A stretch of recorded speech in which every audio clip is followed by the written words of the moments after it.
अब हम जो पिछले लेक्चर में हमने ग्राउंड स्टेट ऑफ न्यूट्रॉन के लिए 4 पॉसिबल स्टेट एज्यूम की थी, उनको अब हम आगे चलते हुए उससे हम magnetic moment of neutron calculate करते हैं।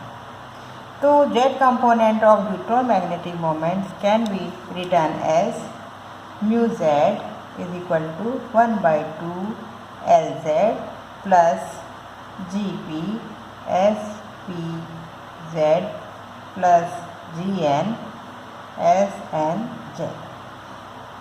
यहाँ पर GP एंड GN ये दोनों हैं जाइरोमैग्नेटिक रेशियो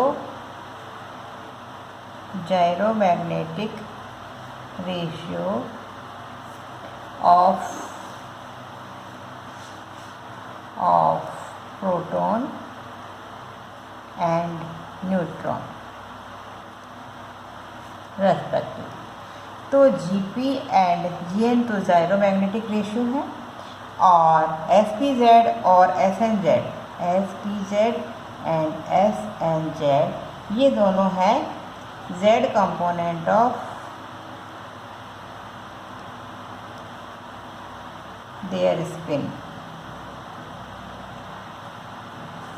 SPZ प्रोटॉन का स्पिन का Z कंपोनेंट है, और SNZ न्यूट्रॉन के Z कंपोनेंट का न्यूट्रॉन का स्पिन का Z कंपोनेंट है। तो इस प्रकार से Z component of magnetic moment of neutron can be written by equation number this. ये होनी चाहिए। अब यहाँ हम इसको इक्वेशन नंबर 1 मान लेते हैं। अब क्वांटम मैकेनिकली हम इसको एक ऑपरेटर फॉर्म में मानते हैं, और उसके बाद हम जो 4 पॉसिबल स्टेट्स हमने निकाली थी न्यूट्रॉन के लिए, phi L S J M, ये जो वेव फंक्शन है, इसके लिए हम मैग्नेटिक मोमेंट को ऑपरेटर फॉर्म में इस प्रकार से लिख सकते हैं।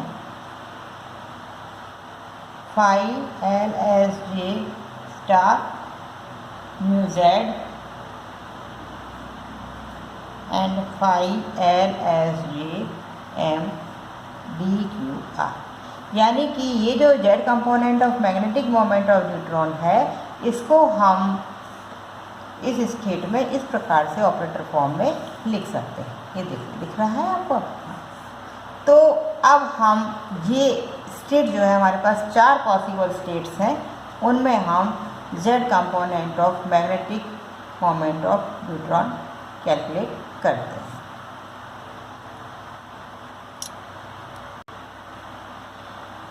पहली स्टेट थी 3s1 स्टेट। तो 3s1 स्टेट के लिए हम जब ये इक्वेशन कैलकुलेट करते हैं, यहाँ पर वैल्यू रखें तो phi की वैल्यू होगी, L की वैल्यू यहाँ पर है 0, L की वैल्यू 0 है, S की वैल्यू 1 है, J की वैल्यू 1 है, और M की वैल्यू 1 है। और ये हो गया Z component of magnetic moment, और अगेन यहाँ ये और ये 0 S1 J1। अब जब हम इसको कैलकुलेट, यहाँ नहीं आएगा, ये जहाँ आता है एक्सपेक्टेशन वैल्यू जब निकालते हैं हम, तो जब इसको कैलकुलेट करते हैं, तो मैंने अगेन कहा हमें कैलकुलेशन पे ज़्यादा ध्यान नहीं देना, हमें रिजल्ट्स पे ध्यान देना है। तो इसकी वैल्यू आती है ये, और इसकी न्यूमेरिकल वैल्यू होती है 8797 nuclear magneton. Nuclear magneton is the unit of magnetic dipole moment. Second state 3d1 state, और इसके लिए हम लिखेंगे phi की value L is equal to 2, S is equal to 1, J is equal to 1, M is equal to, और ये इसका ये 1 और कॉम्प्लेक्स म्यू Z। यहाँ इसको हम इस प्रकार से, और 5 2 1 1 1। इसको जब कैलकुलेट करते हैं तो इसकी वैल्यू आती है 3/4 माइनस 1/4 GP प्लस GN, और इसको कैलकुलेट करते हैं तो इसकी न्यूमेरिकल वैल्यू हमारे पास आती है 0.3101 nuclear magneton.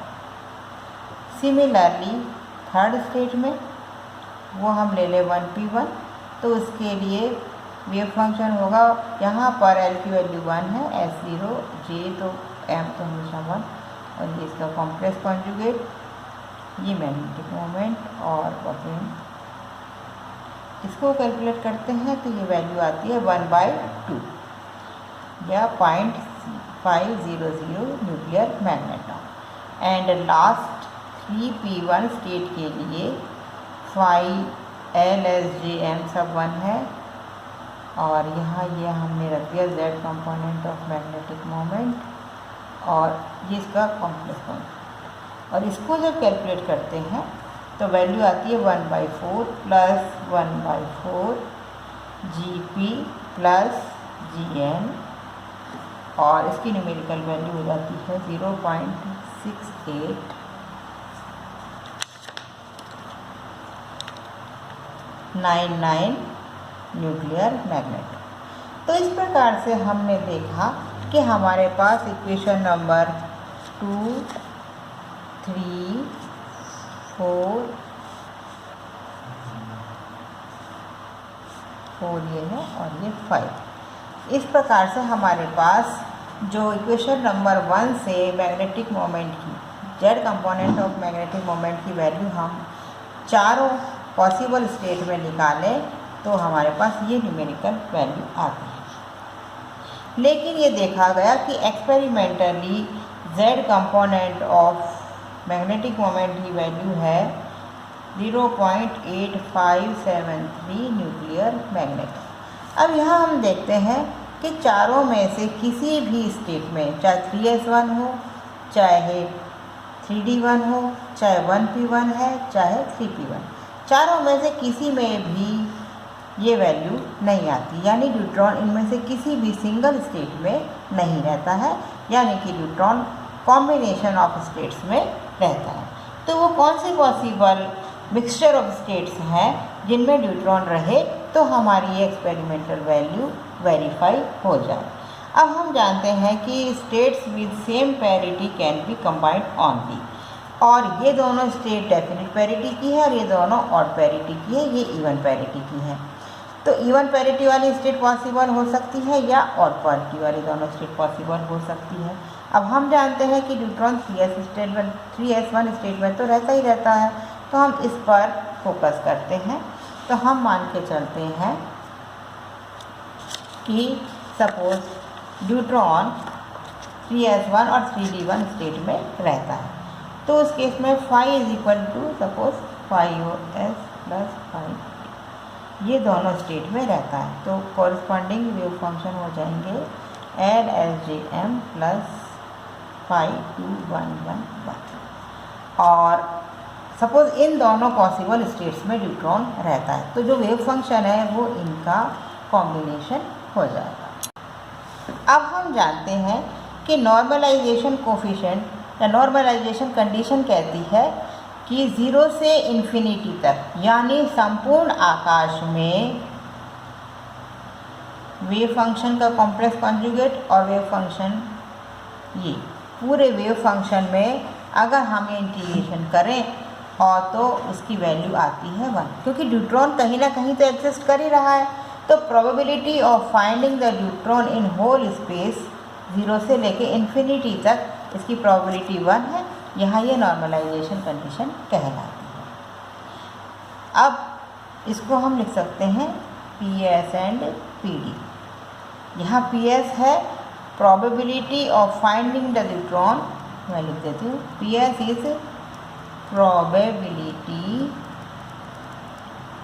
of finding the neutron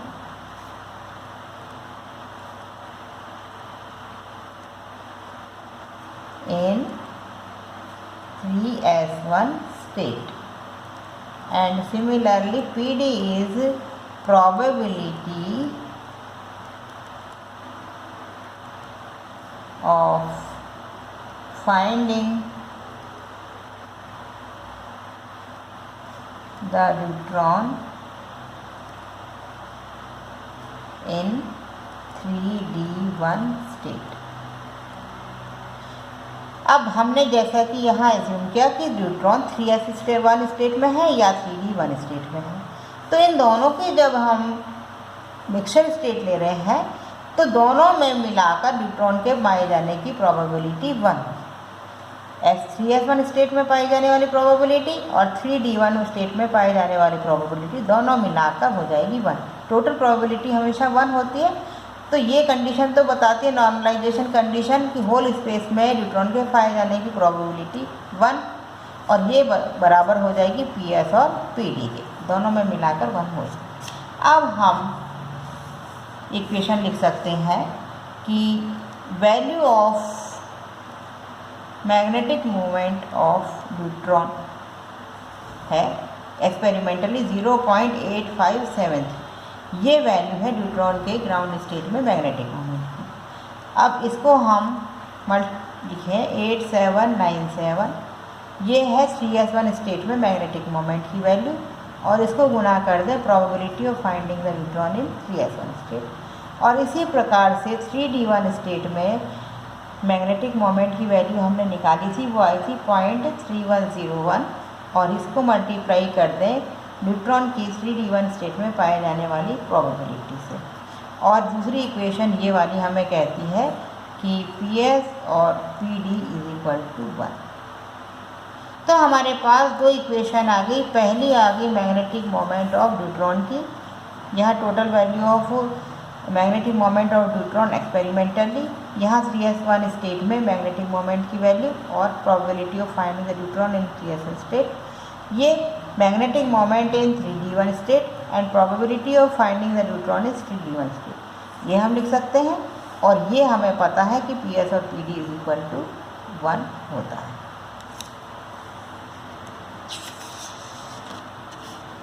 अब ये दो हमारे पास में वेरिएबल हैं, दो इक्वेशन है, इन दोनों इक्वेशन को सॉल्व करें तो हमारे पास आता है PS =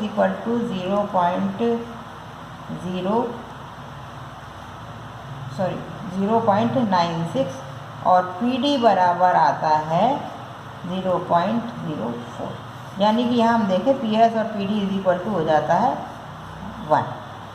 तो इसका मतलब क्या है कि neutron spends 96% part of its life in 3s1 state and 4% part of its life in 3d1 state.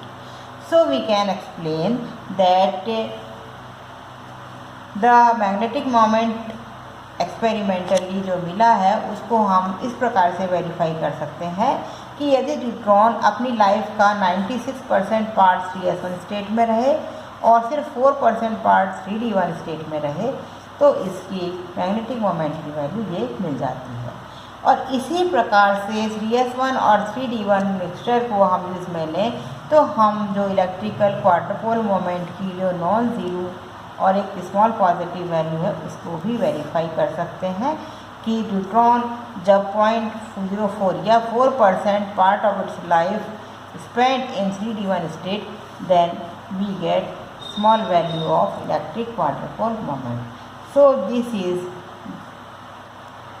S and D state mixture, यानी कि neutron remains in 3s1 state and 3d1 state।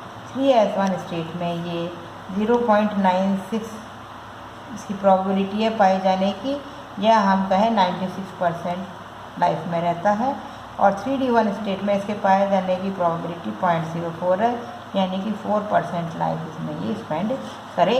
तो हम इसके जो मैग्नेटिक मोमेंट की वैल्यू और non zero value of electrical quadrupole moment को एक्सप्लेन कर सकते हैं। उम्मीद है आपको समझ में आ गया होगा। कोई क्वेरी है तो आप पूछ सकते हैं।